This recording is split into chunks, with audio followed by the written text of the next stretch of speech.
Hello and welcome to the Peak Endurance Podcast. Thank you for joining me today. Episode 181 is an interview with Stephen Redfern.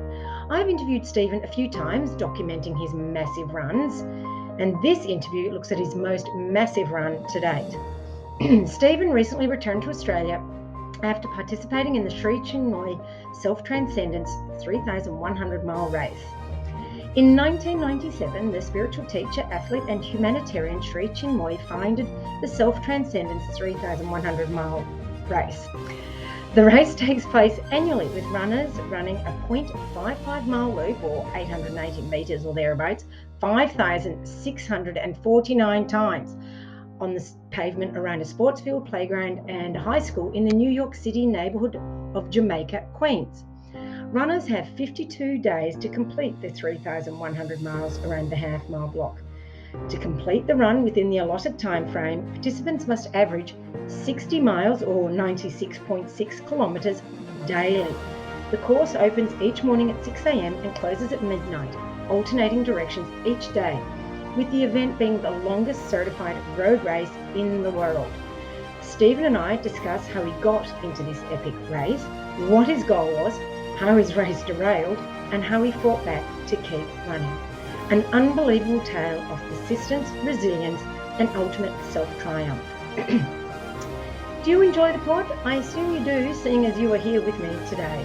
Did you know that it is super easy to go onto Apple Podcasts and give the show 5 stars if you think it deserves it, which I hope you do, and write a short review. I don't get paid to do this, but knowing that it means something to you, the listener, makes me keep plugging away at it.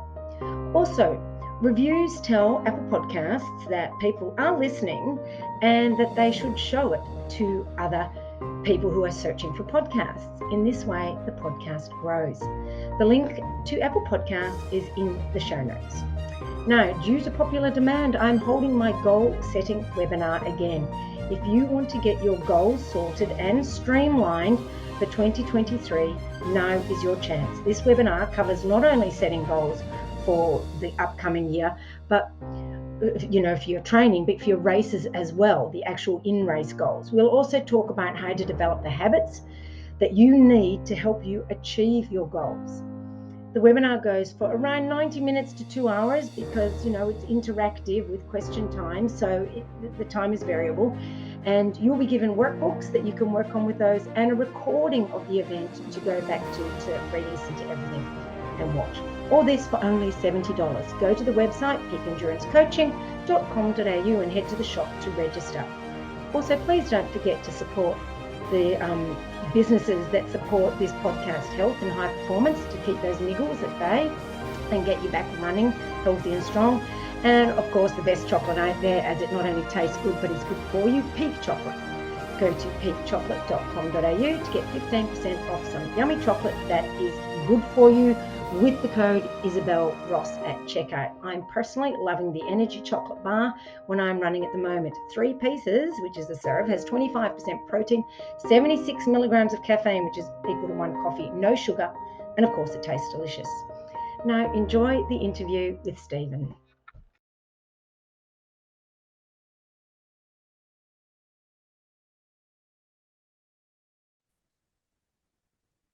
Hi, Stephen. Welcome back to the Peak Endurance Podcast. Welcome. Thank you. Great to be back. Lovely after our last one a couple of years ago, I think, for the 48-hour in Canberra. Yeah. So fantastic. And we got you on because we thought that was I thought that was crazy doing a 48-hour race. Like, how ridiculous, so long. But you're back on because, as I can see from your T-shirt, you've gone, you went to a race that's even further. Do you want to just tell us a little bit about this race? Basically tell us what the race is. Okay. So I was lucky enough to get an invite to the world's actually longest certified foot race. It was a Sri Chinmoy 3,100-mile self-transcendence race over in Queens, New York, which I've just completed and come home from just a week ago. So a bit longer than 48 hours. Just a little bit longer. Went from 48 hours to a 52-day race. Oh, my God. Now, you say you got an invitation. What did the entry process involve? So for this race, it's not like a normal race where you just go online, you look at it and think, oh, this would be nice to do. I'll just go and enter, pay your entry fee, and you're in. I'd seen this race, so it's predominantly a race run by the Sri Chinmoy running group. This is from the New York team, the Sri Chinmoy Marathon team over in New York. And the race has been going for 26 years now. Oh, wow. So I'd known about this race about 8 years ago, and I had decided probably about 5 years ago that this was something that I would really love to do as part of my running journey and my discovery for myself with what I can actually do with my running and how to discover myself. So I sat on that for a few years, and then 2 years ago, I approached the Sri Chinmoy team here in Australia through Prachar, and a team that I have a very good relationship with, and I had asked them about the idea of maybe being able to do this race in 2022, and what would the process be with regards to maybe getting a spot to run for this year. So it was done probably from 2 years ago, and wow. For myself, basically you put your interest in that this race is something you would like to do, but it's up to the team over in New York with regards to whether they feel that you're the right person to do this race, being a race that only has maybe between 7 and 14 runners in it. Oh, is that all? That's it. Very small race. Okay. 14 is probably the maximum. We were going to have 14 this year, but it ended up being 12 runners with 2 that couldn't make the start line. So what they basically do is if they feel that you're the right person, you've got the right background and you'd be the right fit for the race, they actually send you an invitation to invite you to come and do a certain the race of a certain year. So which happened to be for me. Oh, so they'll even decide the year. Like you don't kind of get to choose. You sort of can, but they would look at where you come from, what you've got, whether they feel that you're ready for the race. Past runners in the past have been told, look, we'd love you to come, but you may need a few more years just to be prepared. So they would look further down. I was lucky enough that my goal or my dream was to always want to do it in 2022, which was my 50th year. Please excuse me, we have a new dog in the house. So if you just hold on 2 seconds. Rocky, stop it. Sorry about that. Rocky says no. And yeah, so between my support with, can we just pause it for 2 seconds? Apologies for that. No worries, all good. I came home to a new puppy in the house. So oh my God. Yes, that was my surprise coming home. Penny was a bit lonely with you gone. I think so. It doesn't like someone being busy with something else. Fair enough. So yeah, with regards to the race, I was lucky enough to have massive support from the team here. So I had a lot of support from Prachar, basically sponsoring me and putting me forward for the race. And between having his support and working with the RDs over in New York, I knew back in 2020 that they had offered me a spot for 2022, which was a year I'd love to do it, which was my 50th year. And the only thing I had to do within those 2 years was to do at least a minimum 1 6-day race as my qualifier. So they don't have too many rules in getting into the race, but the one main one is they do need to see that you understand multi-day running, and they want to see that you're good with multi-day running and how you approach that. And that's their good gauge as to whether you're able to do a race of this caliber. And between that and then their feeling that you would fit into the group and with the runners and the whole community, because you're there for 52 days, between the two, that's where they make a decision that they'd like to send you an invitation to come and do the race in a year that you choose, or you get to choose together. So that's sort of how I came about getting an offer for the race, which was for this year. Yeah. And that was my 50th year. So it was always my dream to maybe give this race a go and really discover myself in my 50th year. Yeah, no, that's awesome, and brilliant synergy that it worked out for you like that. So, and I assume you did the Adelaide 6 day. So my qualifier was going to be, and I mentioned to the team over in New York, I had entered the Adelaide 6 day for 2 years running. So 2020, I had entered it. Yeah. So we had a hard time here in Australia. So we have very limited opportunity to do 6 day racing. Yeah. 2020, our only one we could get to locked in Australia was the Adelaide, which was cancelled due to the pandemic. So I had rolled that over to 2021. All was looking really good. Then we had that next wave when Delta hit, and basically only a few weeks out from the race, it came out that we were unable to leave New South Wales. So for the second year, I was unable to get down to the Adelaide 6 day. So going back to the RDs over in New York, I had put a proposal if they were happy if I was to run my own 6 day solo race. Okay. Would they accept that as my qualifier? And luckily enough, they were really good about that. So they said, as long as I can keep it in keeping to a proper 6 day, as long as I could show that running the 6 day that I could do each day basically consistently. So I wasn't going to start with a massive day one and have a very little day six. They would be happy that I could use that as long as I could show the recording of that and that it was all done and what I'd actually done. They were happy to use that. So I organised the same week as the allotted 6 day, which I couldn't get to. I organised my own solo 6 day race, which I did here back at home, and it was on my local athletics track. So I ran for 6 days around my 400-metre athletics track. And I was actually lucky enough to record the whole 6 days as one recording on my watch. Oh, okay. And then had it uploaded to Strava. And so the full race was actually put on Strava as one recording on Strava. Oh, wow. And then, so when you went to sleep at night, you would just then, when you got up in the morning, you just resume the workout? I did. So so I was lucky. So my track, it was very similar to how the 3100 race ran. So my track only opened at 5 a.m. and they closed it every night at 9 p.m. So that was about 16 hours that the track was open. Very similar to the race, which is you're on course for 18 hours a day maximum. So I got there at 5. I ran all the way through to 9 and then basically had to go home and then come back again at 5 a.m. So what I did is at 9 o'clock, I just paused my watch on the track, put it in the car, put it on charge and left it on charge overnight. And then when I got back to the track the next morning, I just unpaused it and then continued the recording. Wow. So it actually, logged the whole 6 days of recording, which was really good. And how many kilometres was that? In the end, I ended up recording 655 kilometres, so approximately about 420 miles. Yeah. With an average, I ended up averaging around about 100 kilometres or just over 100 kilometres per day. And they were really happy with that because they could see the consistency that I was sort of meeting what you would get through the 3100 anyway in my 6 day. So, lucky enough, it was not conventional, but they ended up accepting that as my qualifier for this year's race.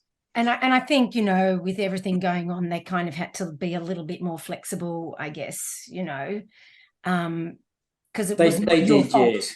No, and they did actually say that being unconventional, they probably wouldn't allow that ever in the future. Yeah. But I think having the really good backing from Prachar and the Sri Chinmoy team here, knowing who I was, and they've followed my running career for the last 8 years. So that was really nice that they were able to pass that on to the team in America. And with the unconventional status of the last 2 years of the pandemic, they were happy to use that. But I think it's only ever going to be a one-off.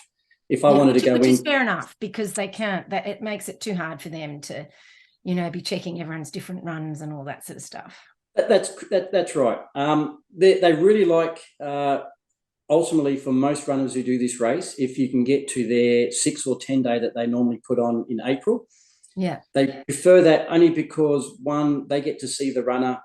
They can see how you go in a 6 day if you don't have a history of 6 day or 10 day running. And they can also see how you fit in to the team because it's predominantly the same team that do their 6 day race in April. also do their 3,100-mile race in September and October. So Yep. it gives them a really good feel for you, and also gives you a really good feel for them and how well you fit into that whole community and that environment. So that's generally what they would like. But at the end of the day, having just a history of 6 and 10-day or multi-day running is usually what they look for. Yeah, yeah. Well, that's good that all worked out. So anyway, so then you managed to get over there. And how soon before the race did you arrive? So I got over to New York. I had about 4 days prior to the race starting, which was nice. I had a few days off at home just to finish up my prepping and just sort of calm down from the busy work. Flew over. I had about 4 days prior to the start, which was nice. It gave me enough time to set up my accommodation, buy what I needed to buy while I was over there, and just get my bearings for the area. And so I got there on the Tuesday evening, and the race started on the Saturday morning. Sorry, on the Sunday morning was when the race started. All right. So for the people who haven't maybe heard of it, well, I think most people have heard of it, but who aren't really familiar with the course, do you want to just sort of describe what the course is like? The course, and I'm smiling if you're watching on YouTube, because I know, and it boggles my mind that you'd be running on that every day. But go on. So this race, a little bit different to most races. So it's a race of basically self-transcendence. So it's not about a point-to-point race. It's not about achieving a milestone of say running across the country. So it's a 3,100-mile race, which is just shy of 5,000 Ks. The race is run in Queens, New York, and it's run around a half-mile block in Jamaica, Queens. And on that block, it's basically you're running around a high school, a sports field, and a community park area at the other end. So it ends up being, if you end up doing the full 3,100 miles, you end up running 5,648 laps of the half-mile block, which is about 885 meters once you go around the block. And you're doing that for 52 days. The course opens at 6 a.m. in the morning. So the one basic rule that they require, and they're fairly strict about, is that all runners have to be on that start line at 6 a.m. every morning. No questions asked. So you can't choose to sleep in a little bit and start a bit later. You can't choose to sleep in. That's one commitment that they want from every runner, that you get up and you come down, and that all runners are there, start their 1 minute silence, and the race starts at 6 a.m. The course closes at midnight every night, and this is to allow, for safety reasons, allows the runners to get a set amount of sleep. It allows for the organisers not much sleep, but allows for the organisers to also have a break as well. And it's predominantly to stop it being a continuous race for 52 days and runners picking their own times where they need to rest. This is forcing us to have what they feel is at least the minimum amount of rest that one would need to be able to continue every day. But with the midnight finish, there's no hard and fast rule as to you having to run to midnight. It's predominantly you need to run 59 miles or just shy of 100 Ks every day. Now, this allows you to reach the full 3,100 miles within the 52 days. If you happen to reach that and that's what you're happy with without doing any extra, you can leave the course earlier in the evening. So if you finish at 11 or 10:30 or 11:30, there's nothing stopping you from stopping your running for that day and going back to your accommodation. So you're not made to run to midnight, but the midnight is the latest you can run to try and achieve what mileage you need to achieve every day. Now, just quickly going back to the course, it's basically a footpath, isn't it? It is. So you're running on predominantly just the sidewalk. It's pure concrete? Cement. Full concrete pathway and uneven. Is it like you know where you get the cracks? Yeah, so very uneven. There's actually approximately about a 5 meter elevation change throughout the half-mile block. Which doesn't sound like much, but after all those laps, that would add up. It does add up. It adds up to almost 3 times running up Everest in elevation. All right. Over the 5,000. Amazing how such a small amount can build up. Yeah, that's freaky. So wow. it is quite an uneven surface, due to the fact that some of it is broken up a little bit. Some areas are lifted up a bit, so you've got to be careful about where you put your feet, especially when you're doing the ultra shuffle. When you're doing the ultra shuffle, you do end up tripping a few times. I can imagine. I never actually fell over, but I did have a few trips where it ended up pulling some of my muscles, especially the hammy muscle, by overstretching it, which was not fun. No. And there are a few little hills. So when you run every day, each day you change direction. So one direction you go clockwise, and then the next day it's anti-clockwise. Oh, so you do change directions. You do change. So it's how exciting. Which is really good. So everyone tends to have a preferred direction. But what we call it is, and they actually announce it. So one direction, they call it the downhill direction. You've predominantly got some longer downhills and then shorter, quick, steeper uphills on the footpath. And then the other one, they call it the uphill direction. So I found I actually liked both ways, but it all depended on where I was in the race or what day I was having. Some days going one way just felt more enjoyable than the others, and then you might find later on the race that you'd wake up and just how you're feeling. You'd prefer to do an uphill direction that day as opposed to the downhill. But it did it did change it up a bit, so it was really nice. Yeah. So it was good to come back the next day. If you're going the other direction, you knew where you were going to walk. It was different spots that you walked to what you did the day before. And even though you kept that the same pretty much every day that you ran in that direction, but at least you wake up the next day and you go, all right, I'm walking in this area, this area, and this area.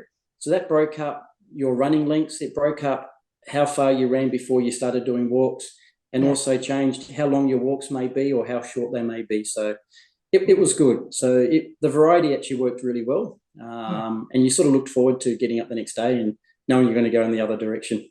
I'm sorry, I'm sure it was.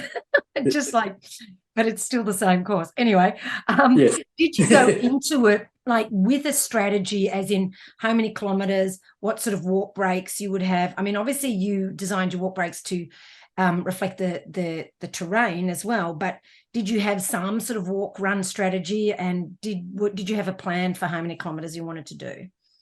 So being my first time into this race, I really kept my mind open. I didn't want to go in with too much of a strategy, because everything I read, everything I knew through my experience, and I know I was a very new person to multi-day running, but had enough experience to know that a race of this length, having a strategy would not work all too long. So you could have a strategy maybe for the first few days, just to get your bearings, just to get a feel. I did go in on the idea that, one, I'd like to run the minimum mileage plus extra. So we call it an extra 10 laps. I just sort of had a figure in my head. So I called it an extra 10 laps, which predominantly would hopefully make me not have to run all the way to midnight each night. And I like the idea of maybe finishing a little bit earlier, as long as I could reach the mileage, and utilise that time to have a bit more time to settle up and do what I had to do before going to sleep at night.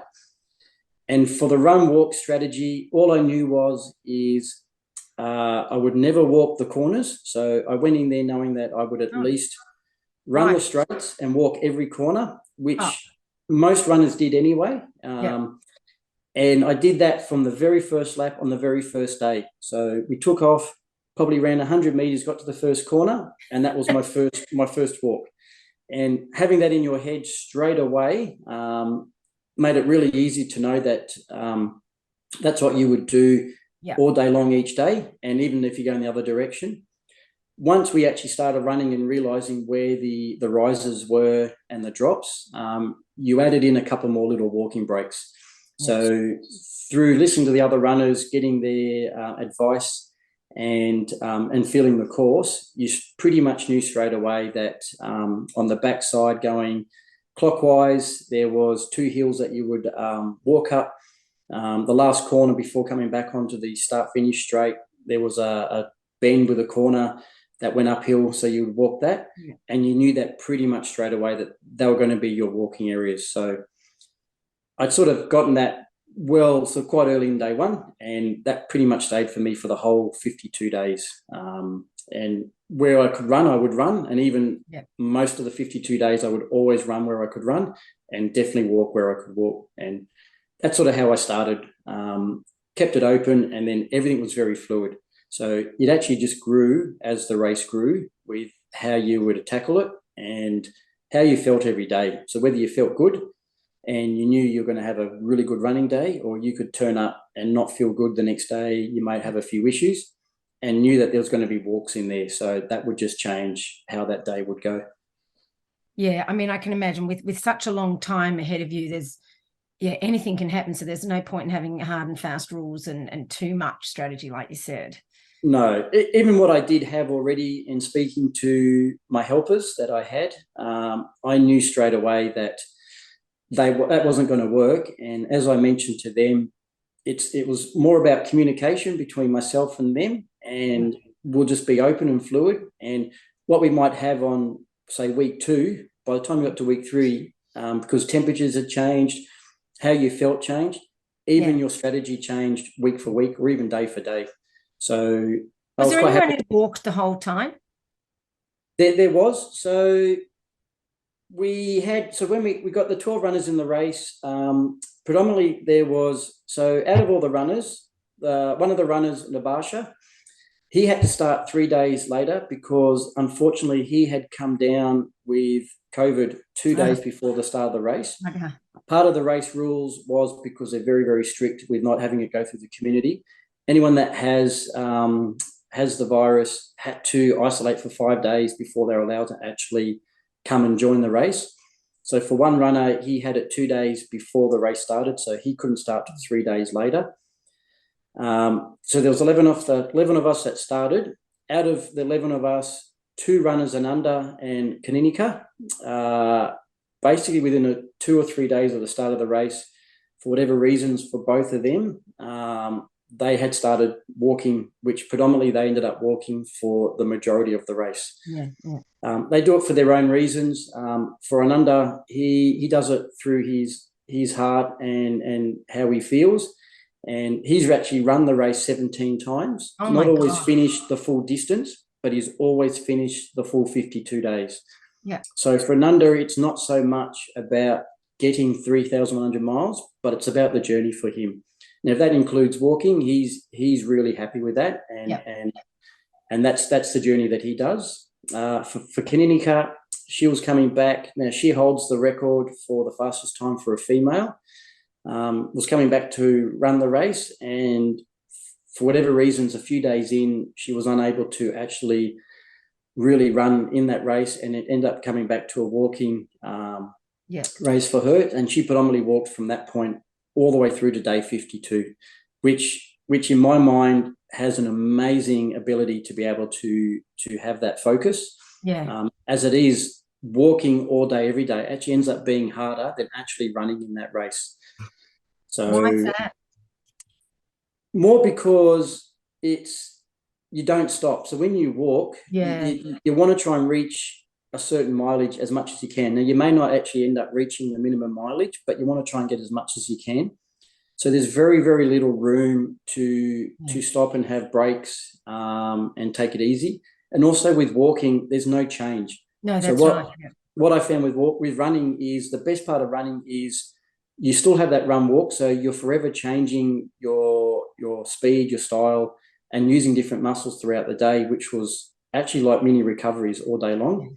As soon as you walk, you're using the same muscles and you don't stop. You walk the corners, you're walking the straights, you're walking the hills, the downhills. And because you want to get as many laps as you can in a day, you very rarely stop. So it actually ends up being harder in the end. And I found you actually get more worn out walking than when you actually do being able to run in the race. It's having a smart run walk strategy throughout the day. So I really took my hat off to both Ananda and Kaninika they had that focus and actually did that for the full 52 days and every day. And both of them pretty much walked all the way through to midnight almost every day. Yeah. So, yeah, I was thinking just doing the running and the walking would break up the muscle groups that you use and the level of impact and all that. So just doing the one would be so hard on the body. It did. So walking was really good. You didn't get worn out as much. Your feet did survive a bit better because there was less impact. But then the muscles that you used, you never changed. So they tended to cop a lot more issues, and they were really hard. They got a lot tighter. Run walking, if you had the right strategy, that was actually really good because you're changing from impacting on your feet to giving them a recovery, but then you're changing from one muscle group to another. So both always got their recovery throughout the day. Yep.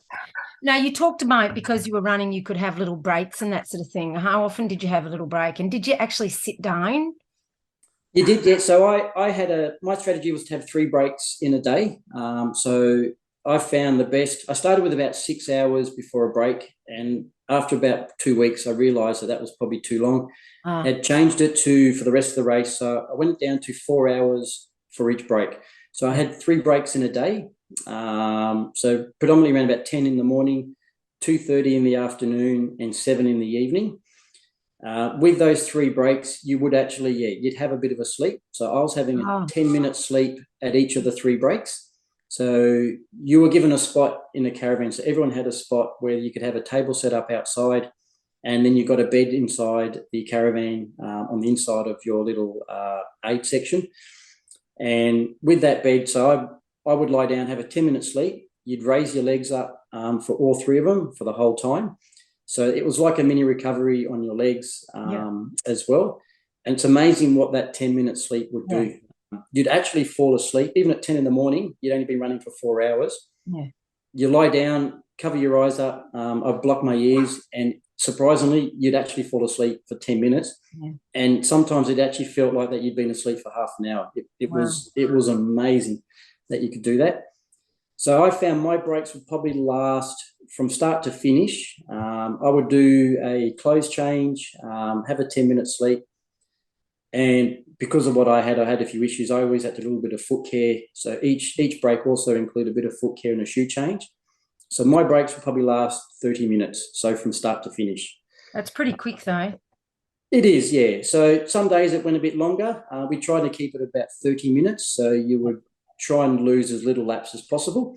So when we did that, it was really good. So, 30 minutes 3 times a day was predominantly the only times that you weren't actually going around the course. The rest of it... Yeah, sorry, go on. And the rest of it, so from start at 6 a.m. through to whenever I finished in the evening. What time did you generally finish?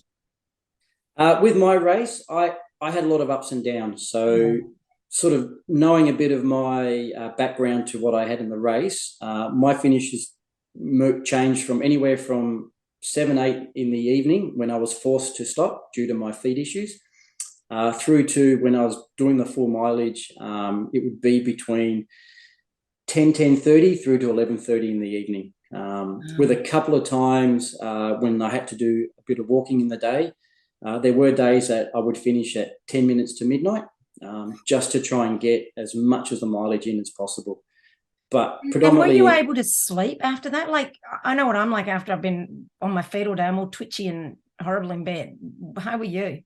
So a race like this, it's amazing. You don't have the same feelings in the legs that you would get after, say, doing a 100K or a 100-mile race. When exactly that, you'd go home and your legs just sit there and twitch and ache. Yeah, that's right. And you end up not sleeping for that whole first night. First few days, you got a little bit of this. It didn't take long for the body to adjust and understand what you were doing. And you would literally go back. I mean, some of my times that I'd actually fall asleep would be anywhere between 11 p.m., probably the earliest, through to 1 a.m. being the latest. You'd actually end up turning the lights out and going to sleep, and then getting up at 5 a.m. So I had a minimum of, say, 4 hours sleep through to maybe 5.5 hours sleep was my average every night. But you actually would sleep. It's quite amazing. Your legs didn't really throb or twitch too much. So they actually really enjoyed the fact that as soon as you could lie down on the bed, I slept for 52 days with my legs elevated on my back, and always had my feet sticking out from the bottom of the blanket, just to air them out and try and dry out the skin. So you just got used to that. So I did enjoy, once the 52 days was finished, to finally get rid of the elevation, and I could roll over and actually sleep, not on my back for the first time. But I think your brain just, you know what you have to do, and you know what each day is, and that's what you do. And it seemed to work. And as time went on, you just got used to that. I got used to waking up at 5 a.m. And I knew that my sleep time was 4 to 5 hours. So I think your body just makes the most of that, and you do get some good sleep. A couple of times you'll wake up in the night, you have to go to the toilet a couple of times, or you just didn't feel comfortable. But I don't think it took long to actually end up falling back to sleep again. So where was your accommodation? How far away from the course was it? I was lucky enough. I found a great couple who owned a house literally only about 500 metres from the course start. So for myself, most runners will get the offer of a lift to the race each morning. They would have one of the community pick them up, drop them off at the course, and then same again in the evening. And a couple of runners, if they choose to or they get asked to, will get given a push bike. So because I was so close to the course, I was offered a push bike as opposed to being picked up. And I think in the end of the day, I actually ended up preferring the push bike. So one, it allowed me to choose my time in the morning to actually get to the course without having to be ready at a certain time for them to pick me up. And because of my feet issues, and I was sort of finishing at different times during the night, it made it a lot easier for me to go back to my accommodation. And the push bike in the end was really good. One, it was a bit of a warm up in the morning, riding from the accommodation to the start. So I felt really good on that start line. And at the end of the night, it was actually a really nice cool down to actually ride back home. Use a few different muscles on the bike. That's right. You take the load off your feet, and just pedaling was enough just to move those muscles. And I think it just stopped them from stiffening up when I went to sleep at night. So I actually liked it in the end, and I would do that again. I would ask for a push bike and use that to and from the course. No, that sounds good. All right, so you've mentioned your feet issues a couple of times. Do you want to just, I mean, you've sent me the photos, and we might see if I share them, if you permission. Some people don't mind the photos. I've had a lot of people ask me for photos, and then I've had a lot of people not want to see them once they see the photos. So, I'm always happy to see a bit of gore. It puts it in perspective, I think. Talk us through what happened with your feet. Okay, so I'll sort of start back. So for my race, at the end of the day, I didn't reach the full 3,100 miles. So my finishing distance, which I was very proud of, I ended up getting 2,728 miles, which was predominantly just shy of 4,400 kilometres. This was due to the fact that being fairly new into a race of this style, this length, I knew I had a lot to learn. It took a while for me to really learn what was causing a few things for me, but I started with some feet issues quite early on in the race, which then grew. And when you say feet issues early on, was it that they were sore, or what was it? No, I was getting a lot of impact damage on the balls of my feet through, one, my running style, two, which I ended up finding out through my discovery later on the race through my shoe choices. It basically put a lot of force on my feet. Earlier on, I was starting to get a lot of impact damage on the tissue on the balls of my feet, which then ended up pushing a lot of that tissue, which burst through the front of my feet under my toes and basically became exposed to the outside. So they weren't blisters like a normal blister where you get fluid build up, you pop them and you get the sting. It was actual tissue. This was actual tissue, swollen tissue from the way I was running. Is that because you're a 4-foot runner? Being a 4-foot runner, long legs, generally a faster runner, trying to adjust running really slowly with a more of a shuffle style, and being a 4-foot runner, I had a lot of impact that I was getting on the pavement. Now, running on that hard concrete pavement for 17 hours, the concrete would not have helped. It didn't help my style. Now, if it was a 1, 2, or 3 day race, it didn't really matter. But because you were backing up for 17 hours every day, it just kept growing and growing. So was it incredibly painful? It was painful, yeah. Some days I could deal with it. We were still trying to manage it. I was very new at how to manage an issue like that on my feet. So that was another issue too, was being inexperienced in that style of damage to my feet, through my shoe choices being inexperienced, and then through my running. So what was wrong with your shoe choices? Were they zero drop or something? Is that what the issue was? No, I still had my normal Hockers, which 5 mil drop. The shoe itself was okay, but my choice was I didn't trust going to a larger shoe early enough, not having that experience, and then trying to persevere with 2 smaller shoes because that's what I had. Yes. And that was enough to squash my feet on the sides, which was then sort of pushing out on the bottoms of my feet. And that's right. People don't just think it's not just the front, it's the side that expands as well. It's the side. So for this race, your sides really expand. Now, the shoes were then squashing that in, which then pushed out the balls of my feet, coupled with my running style, which I found really hard to try and change, coupled with the fact that you're doing that for 17 hours every day. It basically, I ended up with, bad feet issues, which grew to a point that by day 22, I was asked to stop running in the race due to my feet being that bad. Wow. The race doctor pulled me from the race and said, we cannot have you continue until we can either repair your feet and actually have a specialist podiatrist give you the okay that you can come back if that person was happy that you can repair your feet to a point that you can continue. Wow. So with that, I ended up not being able to run in the race for 4 days. Was that devastating to you, or was it kind of devastating but also a relief to be able to spend some time fixing them? It was a bit of a double-edged sword. So definitely it was devastating. Of course. I had a really lot of mixed emotions when they pulled me. Look, I knew I felt it was coming, and I think I was really glad that it came, because my feet, the day that they pulled me, I only managed to walk 14 laps that day, and I was in severe pain.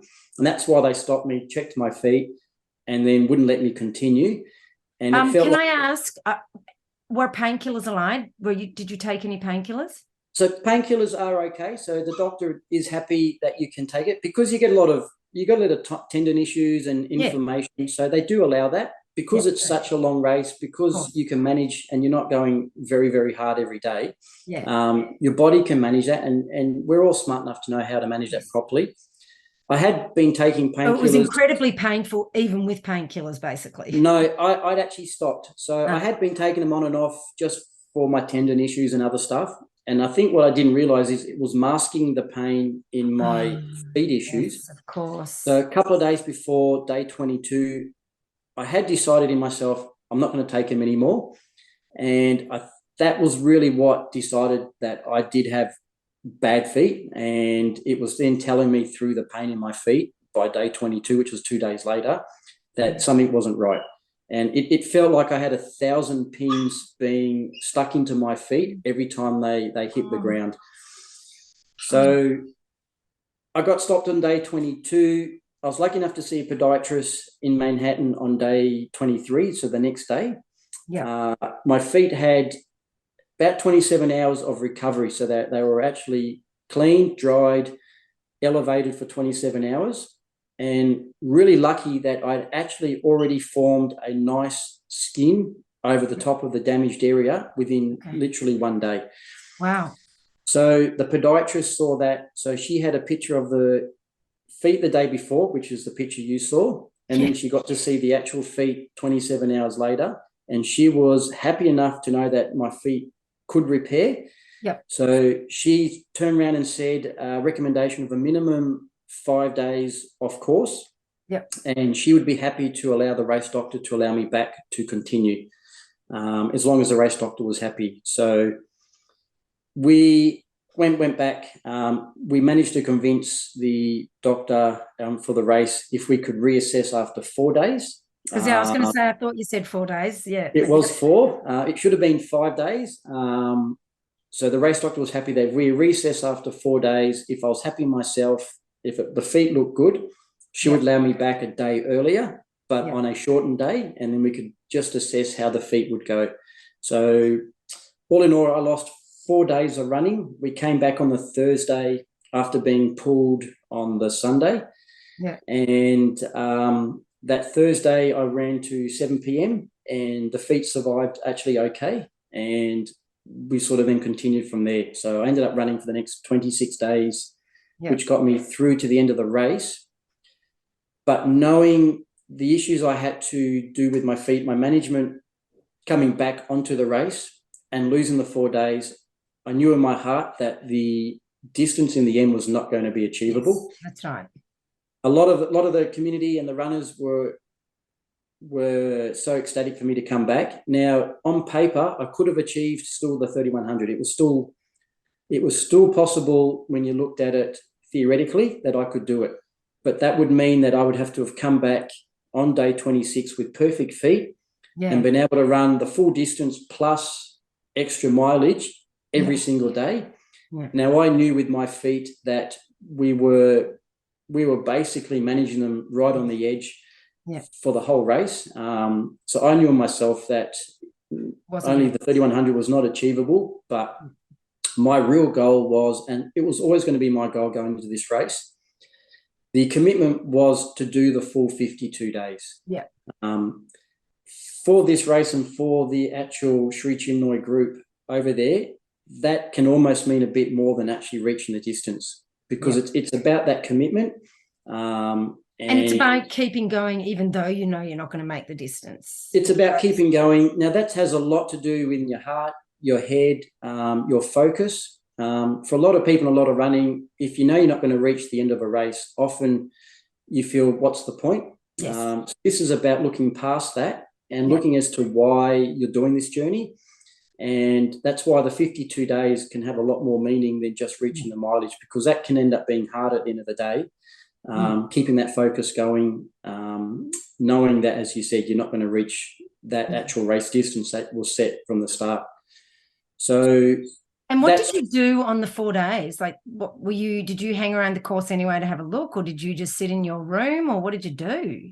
So I was made to be in my room and elevate my feet as long as I could within the given day. So the longer I could keep them up, keep them aired, and actually not have them on the ground, the quicker or the better that they were going to repair. Yeah. But for me, it was a bit of a hard 4 days. Yeah. I had especially the first day, I had a lot of mixed emotions. Do I quit? Do I not quit? Yeah. If I did quit, I'm letting the whole of Australia down. I'm letting myself down. I'm letting the community there down.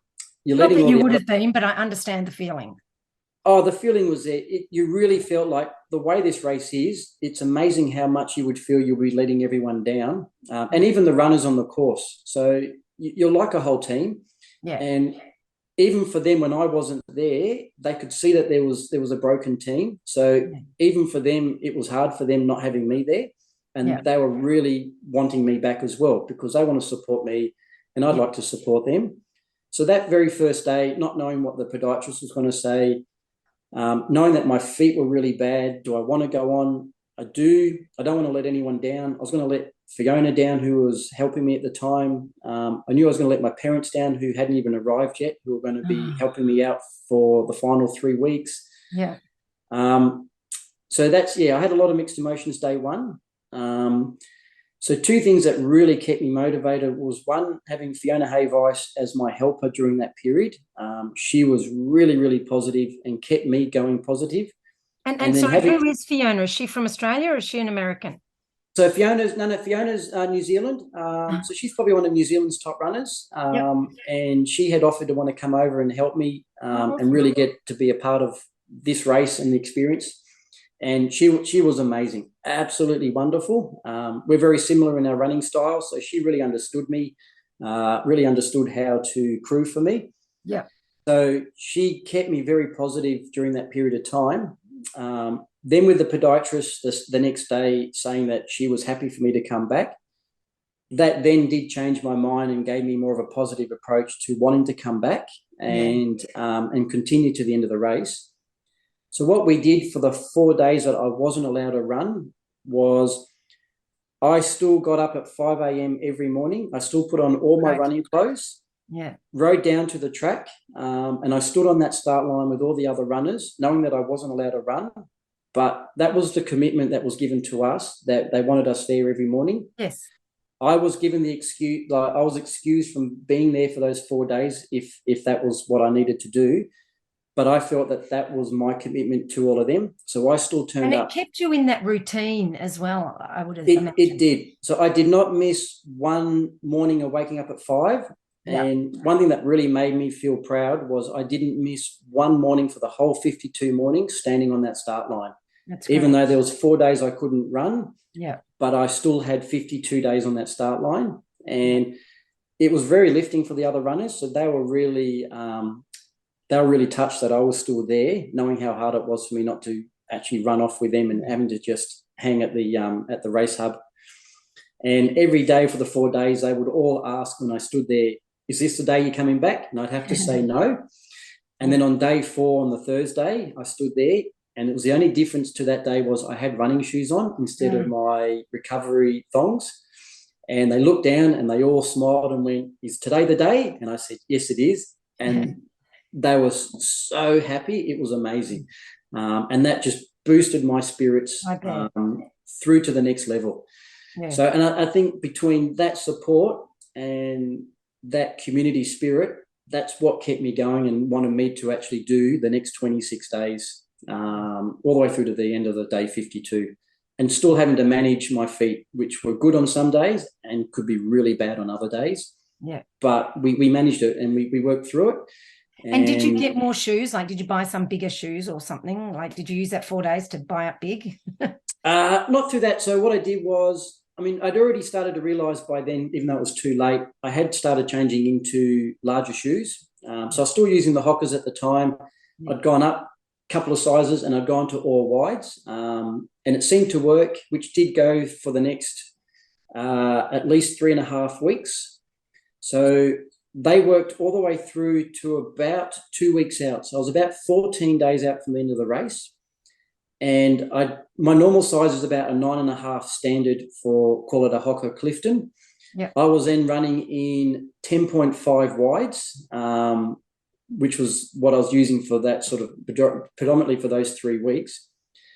Once I got to 2 weeks out, it actually realised with me that even a 10.5 wide Hocker shoe was not wide enough for my foot. Oh. My foot had grown that wide that at 2 weeks out, I had woken up and I could not fit into my shoes. So, So what did you do? Cut them out? No, they already had cutouts in them. So I'd already had modified my shoes on the sides to allow for that, and it wasn't enough. So I put my foot in them. They were so squashed, I knew I wasn't going to be able to run that day. I'd actually had some running thongs or running flip-flops from Wei Ming, the Taiwanese runner who does the whole race in these special running flip-flops. So he actually had given me a couple of pairs. So I actually started running in just them, and that's all I had for that day, 2 weeks out. Wow. So they were actual thongs or were they sandals? They're actual thongs, so they call them running sandals. But for us, they just look like a thong, a typical normal thong. So then it would literally flip flop. How would you run in those? They do, but these are actually they're constructed for proper. They're actually proper running thongs. So they've got the right cushioning. Yeah. They've actually got the right pressure points and molds in the shoe that when you put them on, they don't fall off. Okay. You can kick them as hard as you can and they will actually sit on your feet, and you can actually run like you're in a normal pair of shoes. You don't have to worry about your toes, no curling. Yeah. You just keep your feet normal, and surprisingly, they're very, very comfortable and really good to run in. So but over probably the back half of the race, which when I had them, I think I ended up putting about 500 Ks of running in the new running thongs. So, and I will actually utilise them going forward into Yeah. the future for certain races. I can actually see where they fit in quite well. Yeah, They yeah. air your feet out. They actually allow your feet to expand.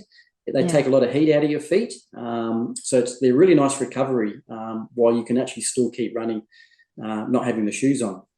Yeah, So on that day, my helper, which was my dad, John, was over there.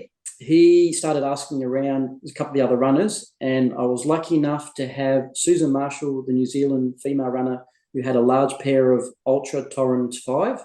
They were too big for her. So her helper actually gave me her pair of shoes and just told me I could just try them.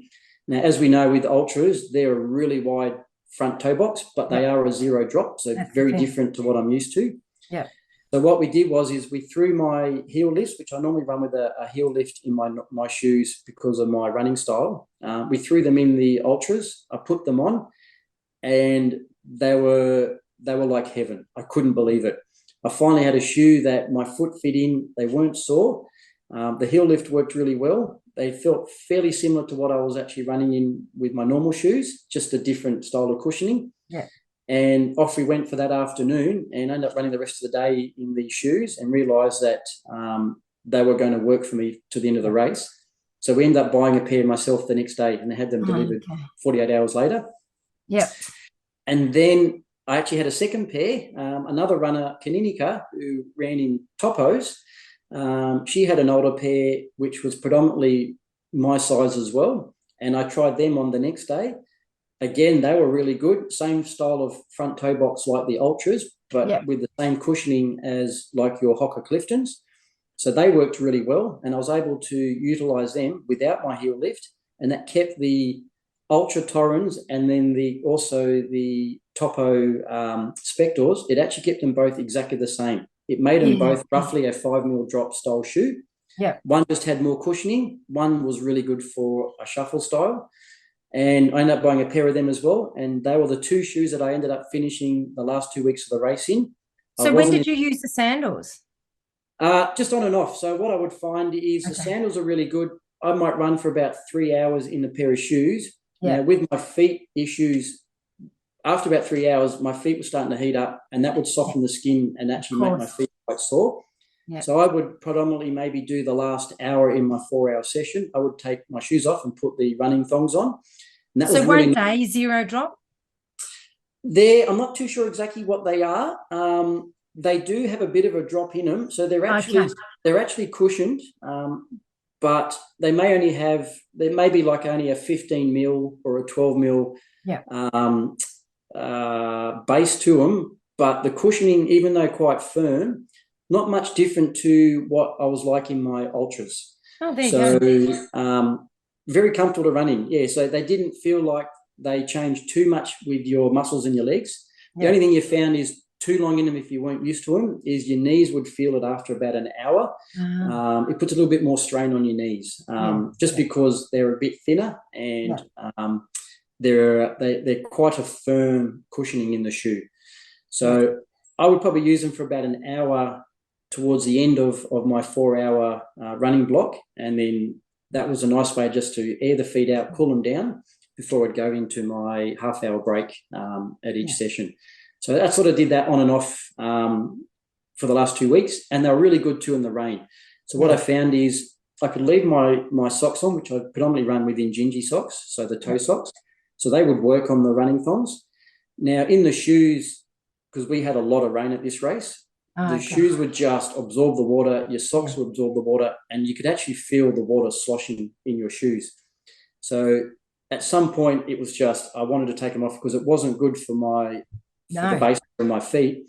So I'd leave my socks on, but I'd put the running thongs on, and even though it was wet, what you'd found was it actually expelled all the water. So your socks would stay sort of wet and damp, but they wouldn't stay absorbed full of water. So it actually worked quite well to run in the wet, even though you still had wet feet, but you didn't feel like you had a sock full of water. So they just felt more damp than they did. And I think it probably was good for you, to be swapping around a bit and just changing it a bit. I needed that for my feet. The more I could swap, the better or the longer my feet would last every day. So I did a lot of sort of swapping back and forth between the ultras, the topos, putting the running thongs on and off. Sometimes I might only run for 5 laps, half an hour. Sometimes I would keep them on for an hour to an hour and a half. Just depends on how they felt. And there was no real set time. But yeah, generally I'd find at the end of 3 hours, they were nice to put on for an hour. Now, and another going off your feet for a second, just a quick question, because we're getting to an hour now. So what about nutrition? What did you do for nutrition? So nutrition, they supply you. So basically for this race, you're going through an average of at least about 6 to maybe 8,000 calories every day. And it's amazing that you can see that that's what you need to use to get through. So they provide most of the meals everywhere. You end up getting about 7 to 8 meals a day between main meals, sort of sub meals in between. And your meals would start from as early as having your oatmeal come only an hour into the start of the race. Then you would have breakfast come an hour after that. Then you would have morning tea, which could be smoothies, soups, and sandwiches of some sort. Then you would have lunch an hour and a half after that. Then you'd have afternoon tea. Then you would have dinner, and then you would have an evening snack. Wow, it really was a food fest. It was a food fest. Your meals range from, it was all vegetarian meals. Yes, of course. And it's a mix of pastas, your quinoas, your couscous, your tofus, your fresh vegetables, Chinese, Indian, scrambled